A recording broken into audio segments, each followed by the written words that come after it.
ही सुयोग्य है। इस कार्य में मुझे विलंब नहीं करना चाहिए। दशरथ, इस समय मुझे गुरु वशिष्ठ के आश्रम में चलकर उनसे मार्गदर्शन लेना चाहिए कि किस प्रकार इस कार्य में हमें अंतिम रूप दिया जाए।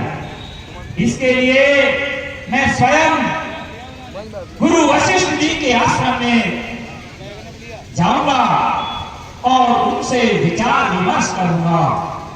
यदि संभव हुआ तो वहीं पर उनसे शुभ मुहूर्त निकलवाकर राज्य के अंदर घोषणा कराऊंगा, जिससे कि राम को युवराज पद पर बिठाया जा सके। चलो समान, इसमें विलंब नहीं करना चाहिए मुझे। चलिए महाराज, आपके जाने की तैयारी कर दी गई है।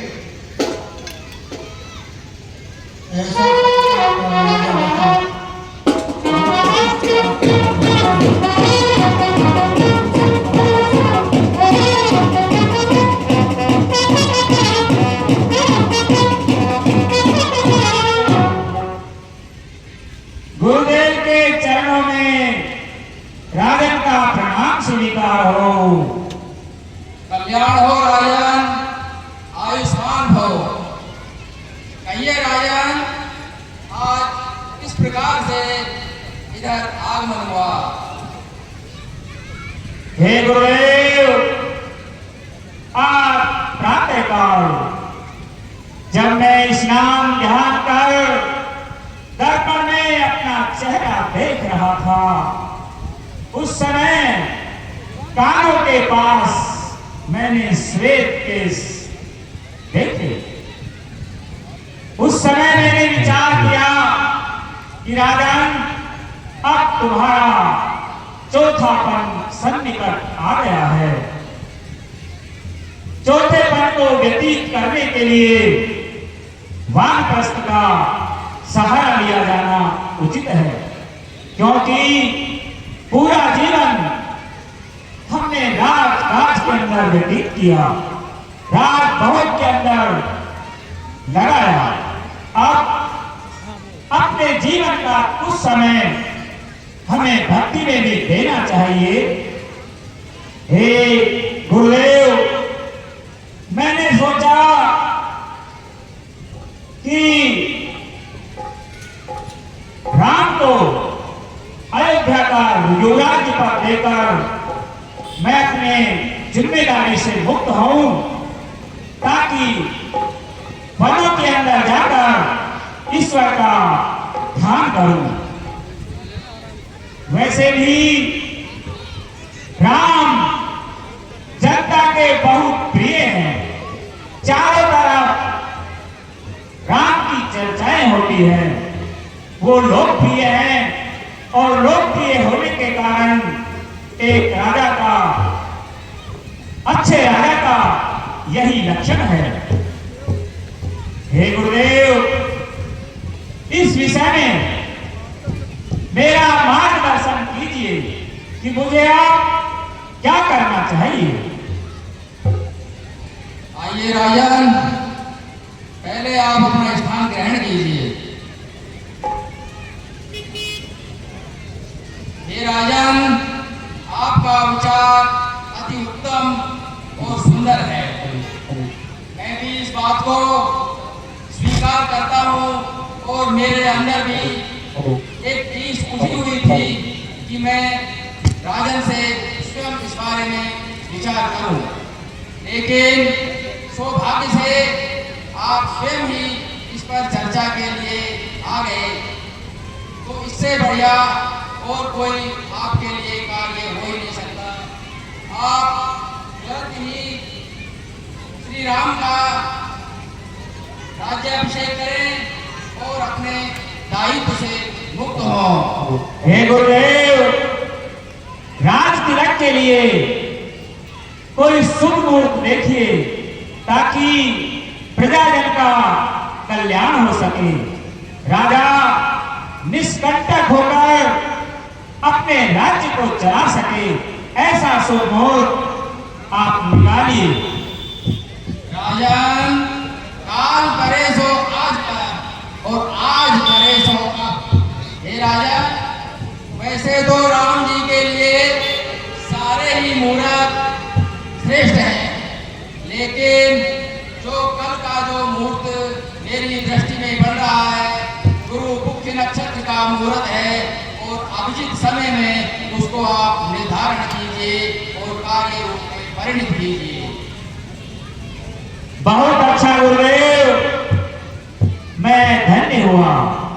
मैं भी यही चाहता था कि बहुत सन्निकट समय के अंदर मुहूर्त निकले, जिससे कि राम को युवराज पद पर आसीन किया जा सके। राजन, इसकी आप शीघ्र ही तैयारियां कीजिए और जनता में डोंडी पिटवा कर राज्याभिषेक का कार्य आरंभ कीजिए। मैं सही समय पर वहां पर पहुंच जाऊंगा। इसके लिए आपको कोई अन्य समाचार भेजने की आवश्यकता नहीं है। बहुत अच्छा गुरुदेव, बहुत अच्छा। अब मुझे आज्ञा दें, मैं अयोध्या जाऊं और आपका जो विचार है, जो शुभ मुहूर्त है, पूरी प्रजामंडल के अंदर उसको प्रसारित कराऊं। राजन, आपका कल्याण हो, आयुष्मान हो। गुरुदेव के चरणों में प्रणाम स्वीकार हो।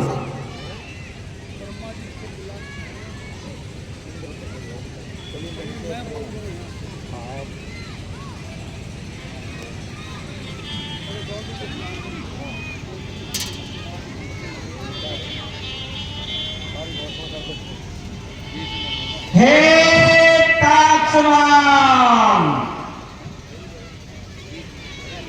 तुम मेरे समीप आओ।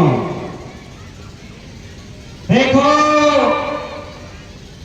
मैंने गुरु वशिष्ठ के आश्रम में जाकर राम के राज्याभिषेक के विषय में विस्तृत चर्चा की है।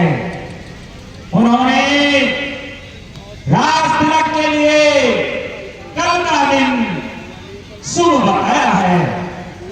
इसलिए हे सुमन, नीति ये कहती है कि सुबह से शीघ्रम शुभ कार्य में किसी प्रकार का विलंब नहीं होना चाहिए।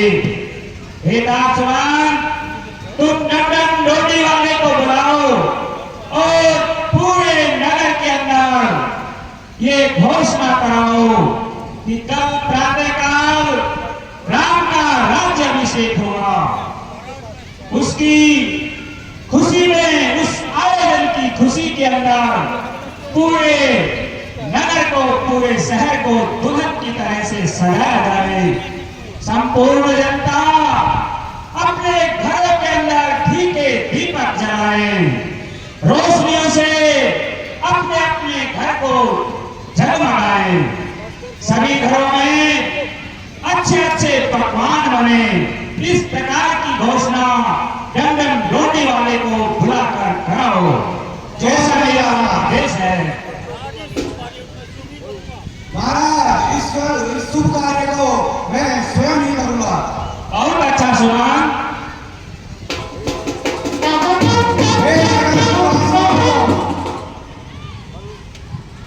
हे नगर निवासियों, आप सभी को सूचित किया जाता है कि महाराज दशरथ ने अपने ज्येष्ठ पुत्र श्री राम का कल राज्याभिषेक निर्धारित किया है। अतः उनका आदेश है कि संपूर्ण अयोध्या नगरी को घी के दियों से जलाया जाए और एक सुंदर दुल्हन की तरह सजा दिया जाए। कोई भी घर ऐसा न बचे जिसमें पकवान न बचे हो, न बने हो, और किसी भी चीज की आवश्यकता हो तो साय राजकोष के द्वार आप सभी के लिए खुले हुए हैं।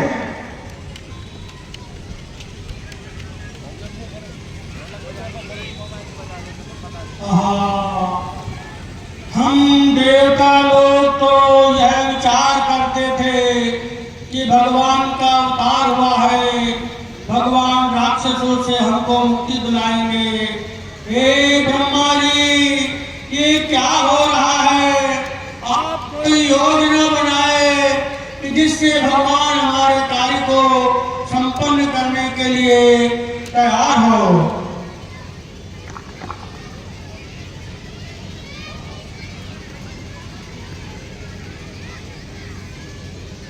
हे देवताओं, आप कोई सी प्रकार की चिंता मत करो। मैं अभी पुत्री सरस्वती को राम जी के वनवास के निमित्त आदेश देता हूँ। आप किसी प्रकार की चिंता मत करो।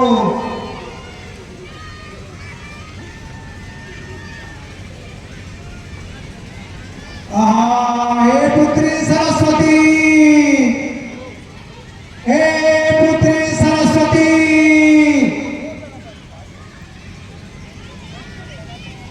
कहिए।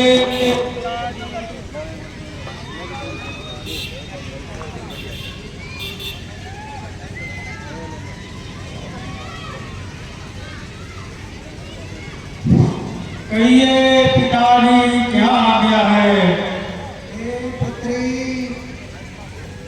श्री राम जी का जन्म राक्षसों का वध करने के लिए हुआ था।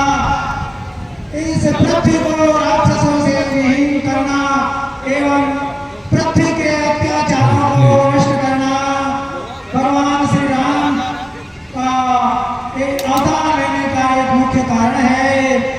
इसलिए हे सरस्वती, आप मंत्रा एवं कैकेयी की जिभ्या पर बैठकर उन्हीं की मति भ्रष्ट कर दो और कैकेयी को बाध्य कर दो कि वो राजा दशरथ से राम जी के लिए वनवास और मेरे पुत्र कैकेयी पुत्र दशरथ के लिए, कैकेयी पुत्र भरत के लिए राज्याभिषेक मांगा जाए। जो आज्ञा पिताजी, मैं ऐसा ही करूंगी।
सरकार